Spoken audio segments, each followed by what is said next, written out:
명절 연휴 잘 보내고 계십니까? 이번에는 명절이 주말이라 연휴가 상대적으로 짧게 느껴집니다. 저 같은 경우는 예배를 준비하느라 이번 명절이 평소와 큰 차이가 없다는 그런 느낌마저 받습니다. 아마 저뿐만 아니라 모든 목회자들은 아마 이렇게 주말이 끼어있는 명절에는 사실 평소와 거의 차이가 없으리라고 생각합니다. 그래도 주일을 준비하면서 이렇게 말씀을 읽고 깨달은 바를 여러분과 함께 나눌 수 있다는 것은 큰 보람과 기쁨입니다. 주 안에서 함께 신앙생활하는 성도 모든 분께 다시금 감사드리며 복된 명절과 또한 은혜로운 주일 되셨으면 합니다. 오늘도 말씀 속에서 큰 은혜를 누리는 모두가 되기를 바랍니다. 오늘은 팔복 세 번째 시간입니다. 오늘의 주제를 본문 속에서 찾아보고 계속 말씀드리겠습니다. 오늘의 본문, 온유한 자는 복이 있나니 그들이 땅을 기업으로 받을 것이며, 이렇게 되어 있습니다. 온유한 자, 오늘의 주제요 제목입니다. 온유하다는 것이 무엇입니까? 따뜻할 온, 그리고 부드러울 유, 단어 자체를 풀어보면 그렇습니다. 온화하고 부드러운 성품을 뜻하는 단어로 영어 단어로 있는 meek 역시 mild와 비슷한 의미의 성격을 가리키는 표현으로 사용됩니다. 하지만 성경에서 말하는 온유는 우리가 생각하는 따뜻함, 온화함, 그리고 부드러움과는 조금 다릅니다. 지난주 그리고 수요일에도 잠깐 말씀드렸지만 성경적 온유라는 것은 하나님의 성품, 하나님의 선하심을 닮은 사람들을 뜻하는 것입니다. 그 뜻을 말씀 속에서 하나씩 찾아보면서 우리가 추구해야 할 성품과 삶의 양식에 대해 이 시간을 통해 알아보겠습니다. 말씀 속에 깨달음을 얻고 더욱 올바른 길로 올바른 삶을 살아가는 주님 닮아가는 성도들 되시기를 바랍니다. 온유하다는 표현은 일상에서 자주 사용되는 그런 표현은 아닙니다. 온화하다, 이런 뜻을 생각해보면 어떤 성품을 떠올리겠습니까?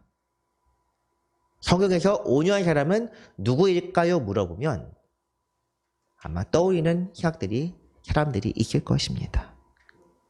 유순하고 싸움을 싫어하는 사람. 제가 온유하다 떠올린 이미지는 이삭 그리고 요셉입니다. 물론 요셉은 꿈을 꾸는 자가 아니라 마리아의 남편 요셉을 뜻합니다. 이삭은 주변 민족들의 약탈과 박해에도 맞대응하지 않고 전쟁을 피했던 사람입니다. 그로 인하여 매우 귀찮은 작업, 우물을 파는 작업을 거의 서너 번이나 계속했던 사람입니다. 요셉은 잘 아는 것처럼 자기 약혼녀가 아이를 가졌다는 말을 들었을 때 드러내놓고 모욕을 주거나 처벌을 원하지 않고 가만히 관계를 정리하려고 했던 사람입니다. 이런 사람들이 온화하고 유순한 사람이라고 할 수 있습니다. 그러나 성경에서 온유한 자라고 묘사하는 사람은 이런 부류의 사람이 아닙니다. 물론 이 두 사람이 온유하지 않다는 것이 아니라 성경에서 온유함의 상징처럼 나타내는 인물이 따로 있다는 뜻입니다. 민수기 말씀이 있는데 해당 구절 한번 보겠습니다. 이 사람 모세는 온유함이 지면의 모든 사람보다 더하더라. 지면의 모든 사람보다 온유한 사람이다. 모세야말로 온유함의 상징이다. 성경에서 공인하고 있습니다. 세상에서 가장 온유한 사람이다. 이게 바로 모세인데 모세는 어떤 사람입니까? 히브리서에서도 3시간에 걸쳐 말씀을 나누었기 때문에 어느 정도는 아시리 생각하고 히브리서 강의 듣지 않은 분들도 모세 하면 떠오르는 이미지는 있을 것입니다. 하나님의 사람이라고 불렸던 구약의 유일한 사람이며 민족을 해방하여 약속의 땅으로 이끈 지도자면서 하나님과 직접 대화하고 율법 두 돌판뿐 아니라 그 수많은 계명들을 받았던 특 특별한 선지자. 하지만 모세의 성품을 한번 생각해 봅시다. 젊었을 때는 동족의 고난당함을 보고 이스라엘 사람을 죽였다가 광야로 도피했었고, 하나님이 부르셨을 때는 말을 잘 못한다면서 한 걸음 뒤로 물러나서 손을 저었던 사람. 성경에도 심지어 일을 하는 중에도 여러 번 분노를 드러냈으며 그 분노로 인하여 가나안 땅에 들어가지 못했던 사람입니다. 우리가 생각하는 온유함이라면 분쟁을 피하고 싸움을 싫어하고 싸울 때 선한 방법으로 대항하고 항상 기도하는, 우리가 조금 전 말씀드렸던 이삭이나 요셉 같은 사람이 온유하다고 할 수 있을 것 같은데, 민수기에서는 이 사람 모세가 어떤 사람보다 더 온유하다 말하고 있습니다. 그런데 이 말씀 민수기에서 온유함에 관한 묘사한 배경을 생각하면 이야기가 조금 달라집니다. 이 말씀 바로 앞부분을 한번 보겠습니다. 모세가 구스 여자를 취하였더니 그 구스 여자를 취하였으므로 미리암과 아론이 모세를 비방하니라.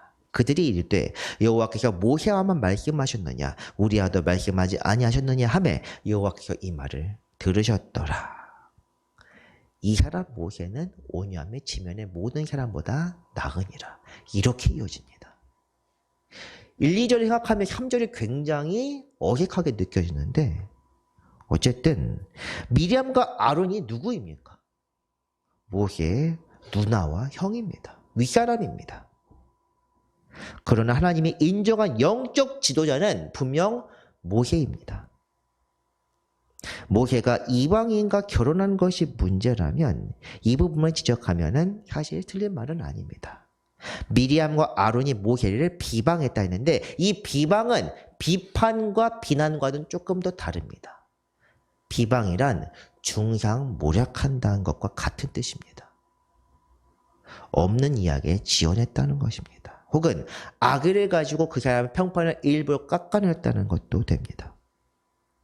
이들은 모세의 잘못을 들먹이며 영적 지도자의 권위를 깎아내렸는데 그 부분이 바로 2절입니다. 여호와께서 모세와만 말씀하셨느냐.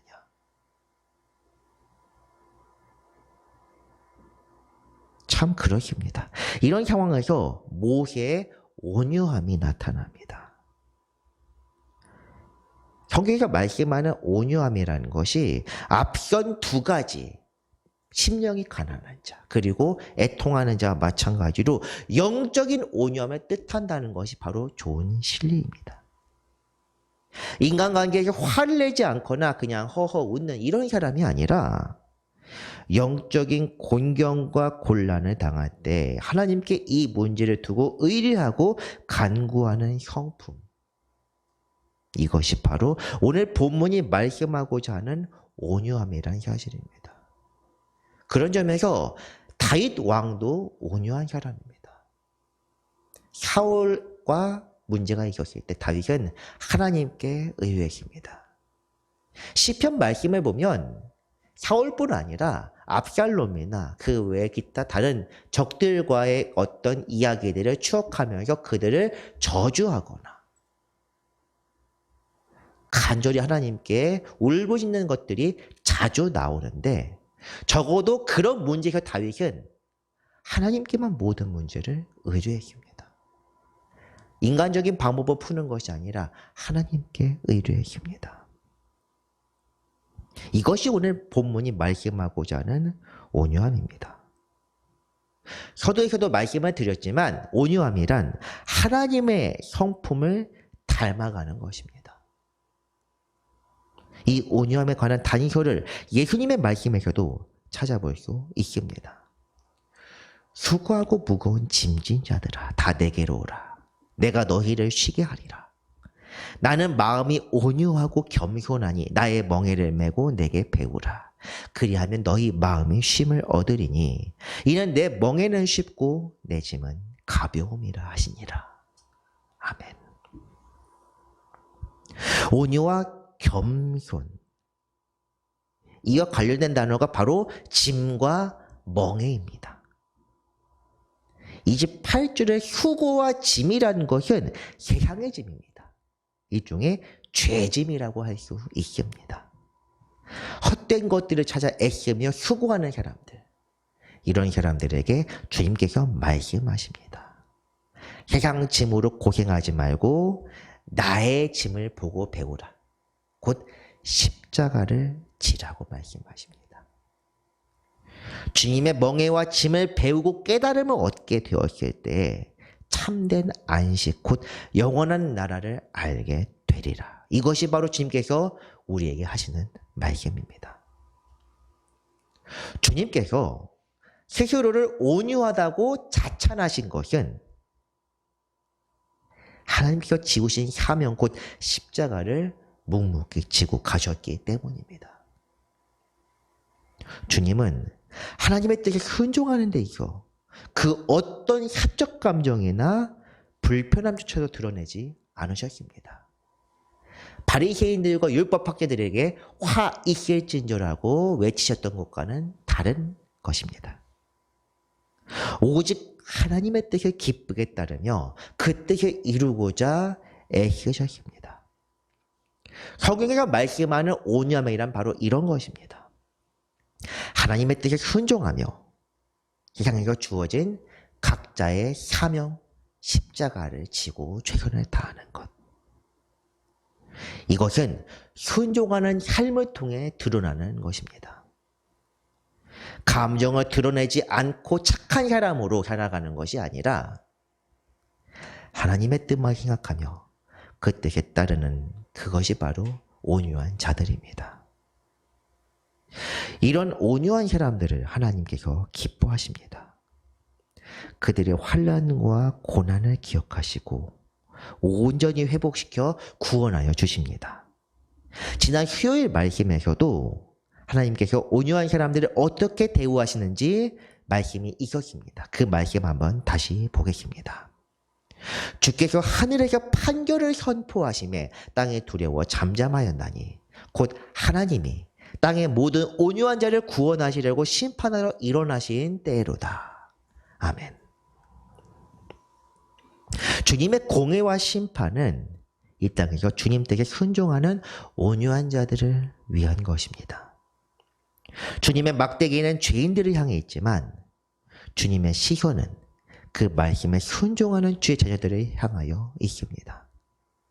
온유한 자들에게 은혜로 구원으로 갚으시는 것이 바로 주님의 공의입니다. 그렇다면 이제 생각해 보겠습니다. 우리는 주님의 뜻에 어떻게 반응하고 있습니까? 아니, 그것보다 더 근본적인 질문을 던져보아야 합니다. 우리는 주님의 뜻이 무엇인지 살피며 구하고 있습니까? 내 방법이 안 되었을 때 도와달라는 것이 아니라 먼저 주님의 뜻이 무엇인지 내게 말씀하시며 요구하시는 것이 무엇인지 기도하며 여쭙고 있습니까? 명절 예배를 드리신 분들은 명절의 본문이 예레미야 29장 말씀이라는 것을 기억하실 것입니다. 그 부분에서 12절과 13절 말씀은 부르짖으며 찾으라, 그럴 때 응답하리라는 하나님의 약속입니다. 하나님께서 말씀하십니다. 찾아야 한다. 구하여야 한다. 하나님께. 아무리 마음에 소원이 있다고 하더라도 그것을 주님께 아뢰며, 특별히 세상 짐이 아니라 주님의 십자가와 사명을 지고 하기에 곤란하고 어려울 때 주님께 아뢰라고 그렇게 말씀합니다. 주님의 뜻을 모른다면 결코 온유한 자가 될 수 없습니다. 온유한 자는 주님의 사명에 묵묵히 따르는 사람들입니다. 주님이 순종하신 것처럼, 모세와 다른 선지자들이 그랬던 것처럼 우리에게도 그런 삶을 요구하십니다. 순종하는 삶, 십자가를 지는 삶은 선택받은 특별한 사람들, 소수의 사람들만의 것이 아닙니다. 구원받은 모든 사람에게 요구되는 삶입니다. 그럼 우리는 주님의 뜻에 간절히 찾고 바라며 주님께 구하여야 합니다. 주여, 우리 향하신 주님의 선하신 뜻을 보이시옵소서. 그리고 그 뜻을 깨닫게 될 때 온전히 따라야 합니다. 이것이 바로 성경에서 요구하는 구원의 길이요 순종의 삶입니다. 그러나 주님의 뜻을 간절히 구해도 깨닫지 못했을 때는 어떻게 해야 합니까? 계속 구하면 됩니다. 하나님께 우리에게 깨닫게 하시는 것은 하나님의 영역입니다. 하지만 주님께서 말씀하십니다. 너희는 일단 구해라. 내게 부르짖어라. 우리에게 요구하신 명령에 충성하면 주님께서 주님의 때에 일하십니다. 언제요? 주님의 때입니다. 그것은 아무도 모릅니다. 구해도 받지 못했다고 낙심하지 마시길 바랍니다. 성경에서 말하는 온유는 구하고 구하지 않고의 문제이지 구해서 응답을 받고 받지 않고의 문제는 아닙니다. 응답을 받지 못했다고 해서 이것이 반드시 잘못 구했다는 것도 아닙니다. 잘못 구하고 제대로 구하고는 이것이 내 마음의 욕심에 따라서 구하는 것인지 하나님의 뜻을 구하는 것인지 그 차이일 뿐입니다. 응답과 결과로 인하여 모든 것들을 판단하는 것은 매우 위험한 것입니다. 그 이유는 우리가 이전에 말씀드렸던 것처럼 마귀도 우리에게 잘못 구하는 것에 대해서 향의 것들로 보답할 수 있기 때문입니다. 성경은 주님 뜻을 구하며 그 뜻에 순종하라 이런 온유한 자들을 복이 있다고 칭송합니다. 이런 자들이 받을 복과 은혜에 관해 오늘 본문 다시 한번 보겠습니다. 온유한 자는 복이 있나니 그들이 땅을 기업으로 받을 것입니다. 땅을 기업으로 받는다. 이 땅, 요즘 땅의 집에 대해서 굉장히 민감한데 이것이 부동산에 해당하는 토지자산은 아닙니다. 성경에서의 온유가 영적인 성품을 뜻하는 것인 만큼 이 땅과 기업 역시 하늘의 기업 곧 영적 자산을 나타냅니다. 이 온유함에 관한 말씀이 시편 37편에도 있습니다. 그러나 온유한 자들은 땅을 차지하며 풍성한 화평으로 즐거워하리로다. 아멘. 그러나라고 되어 있는데 그러나라는 접속어는 앞의 내용과 반대되는 이야기를 할 때 사용되는 표현입니다. 그 앞에 있는 내용은 온유한 자들과 대립하는 사람, 곧 악인들에 관한 묘사입니다. 시편 37편 앞부분 1절부터는 악인들의 형통을 바라보면서 그 형통을 부러워하지 말라 이런 교훈이 시작됩니다. 그 이유는 11절 바로 앞줄에 나와 있는 것처럼 악인이 번창하는 것처럼 보여도 곧 사라지고 멸망하기 때문입니다. 그리고 11절 말씀 악인은 멸망하지만 온유한 자는 땅을 차지할 것이다. 화평으로 즐거워할 것이다. 이것이 바로 하나님을 경외하는 온유한 자들의 복이라고 합니다. 이 땅에 대해서 좀 더 이야기하자면 구약시대에서 땅은 하나님께서 민족들에게 주시는 유업입니다. 이스라엘 민족만 그런 것이 아닙니다. 에돔 땅, 세일 자손을 에서와 그 자손에게 주었다. 암몬과 모압을 롯의 자손에게 주었다. 성경에서 이렇게 말씀합니다. 모든 땅은 각자의 영역에 따라서 하나님께서 주신 것입니다.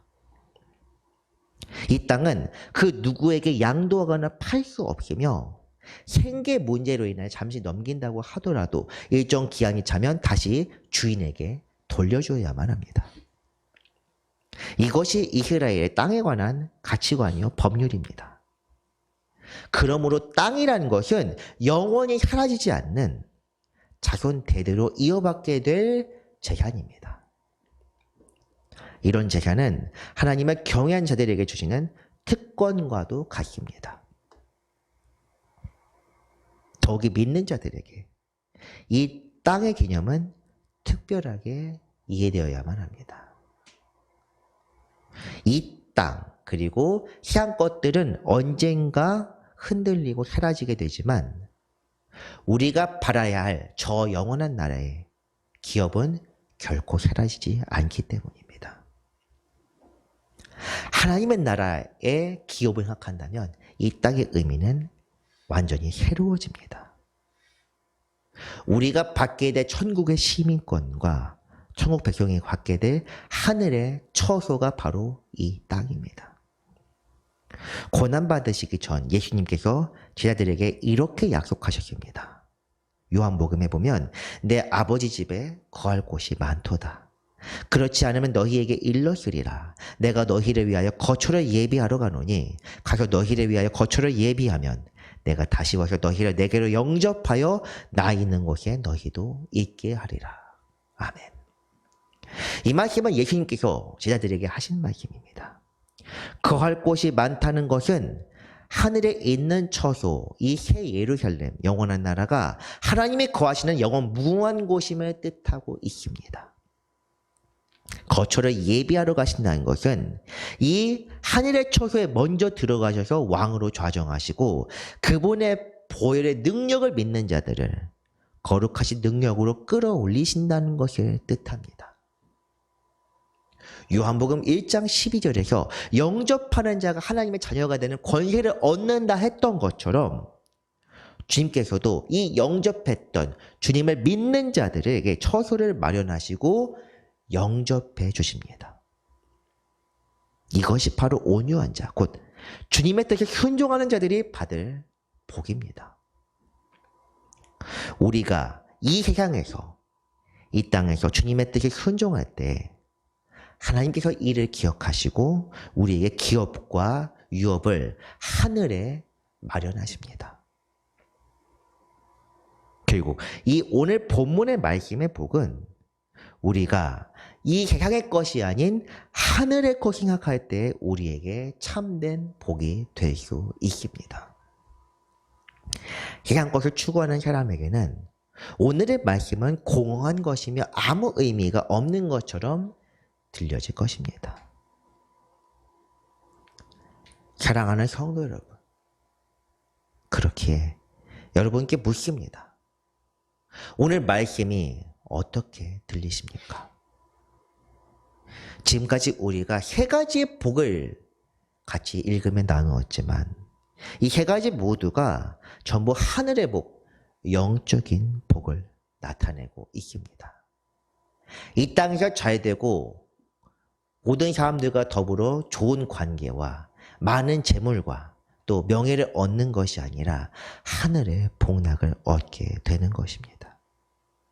하나님 외에 그 어떤 것도 채울 수 없다는 자각 곧 심령의 가난, 내 죄를 깨닫고 주님의 거룩하신 임재 앞에 통회하며 엎드리는 마음 곧 영적 애통, 그리고 주님의 뜻을 사모하며 그 뜻에 순종하는 온유한 마음, 역시 영적인 것들입니다. 그런 사람들이 받게 될 것 역시 하늘의 복입니다. 천국 백성으로 살게 하며 하나님의 자녀로 살게 하는 영적인 은혜요, 전인격적인 구원의 길입니다. 그 길이 성경에서 말하는 복 있는 사람들입니다.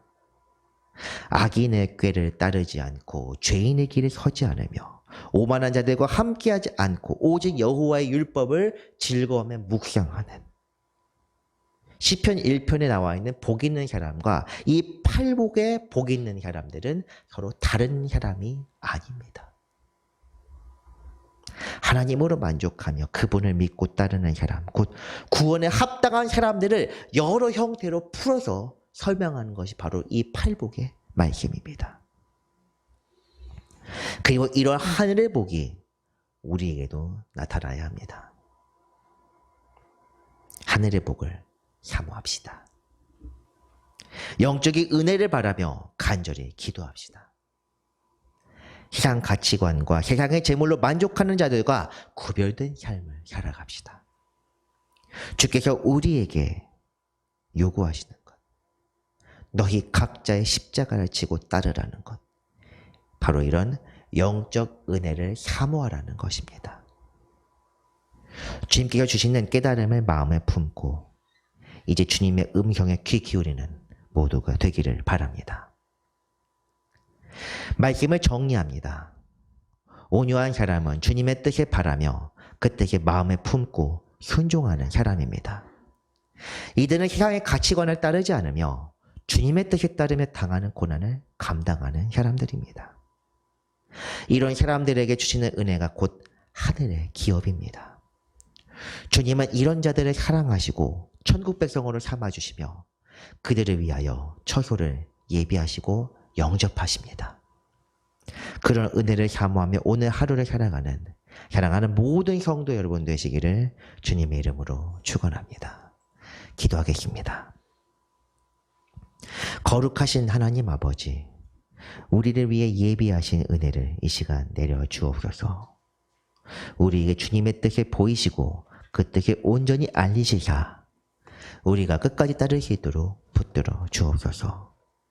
하늘의 신령한 복을 사모하며 우리가 부르심을 받는 그날까지 힘써 달려갈 수 있도록 힘과 능력으로 채워 주옵소서.